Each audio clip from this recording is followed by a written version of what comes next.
Hello and welcome to News Highlights with Dr. Ashashi Attah. This week's episode will be reaching you from outside of our usual studio space. However, the recap remains factual analysis of the top stories shaping Nigeria and our world. Our first story comes in the wake of chilling continuation of attacks on schools in northern Nigeria. 25 schoolgirls were abducted from the Government Girls Comprehensive Secondary School in Maga, Kebbi State earlier in the week, resulting in the death of the vice principal. Today, the 21st of November, reports emerged of another abduction, this time targeting students in Catholic schools in Niger State, where several students and staff are said to be missing. These highlight a persistent threat to educational institutions in isolated communities. Critics argue that the government has failed to provide adequate security for rural schools, leaving them vulnerable to bandit attack.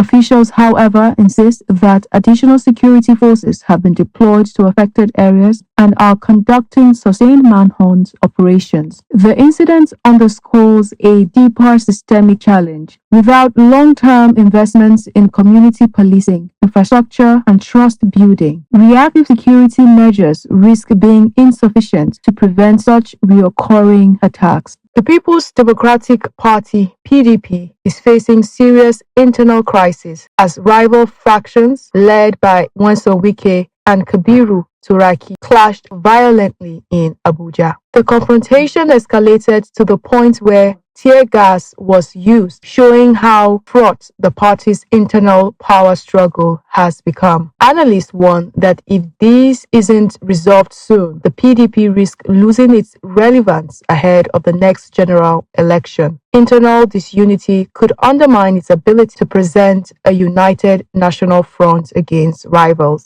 And I dare say this also threatens our democracy, as the PDP remains one of the foremost political parties in Nigeria.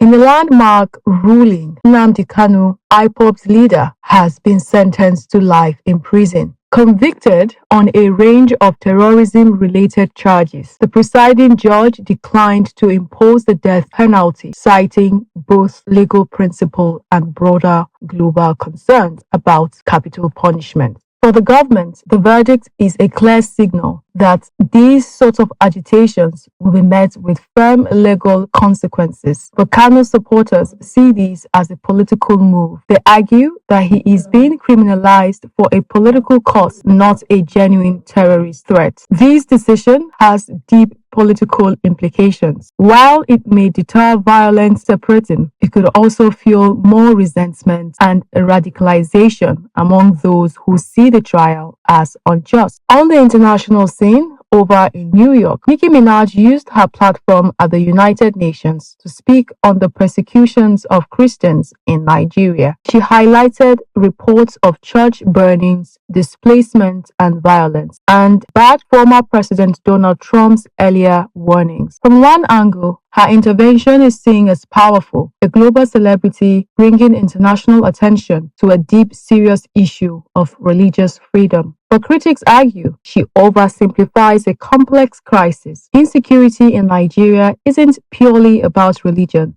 It is about competition for resources, governance failures, and ethnic tensions, amongst many others. Ultimately, her remarks underscore a growing pressure on Nigerian authorities from the international community, but turning global attention into effective policy change remains a bigger challenge. That's it for this week's news highlights with Dr. Ashashi Attah. Thank you for tuning in, and I'll be back next week, hopefully from the studio. As always, stay thoughtful, stay informed, and please remember to follow us on all social media platforms. Share your thoughts and comments in the comment section as always. This episode was produced by Aspio Multimedia Studio. Call us on 081 300 37031 for your podcast production, event coverage, script writing, photography, jingles, professional voiceovers, and much more. We are located within the premises of Tazu Luxury Hotel and Suites on B1 Lafia.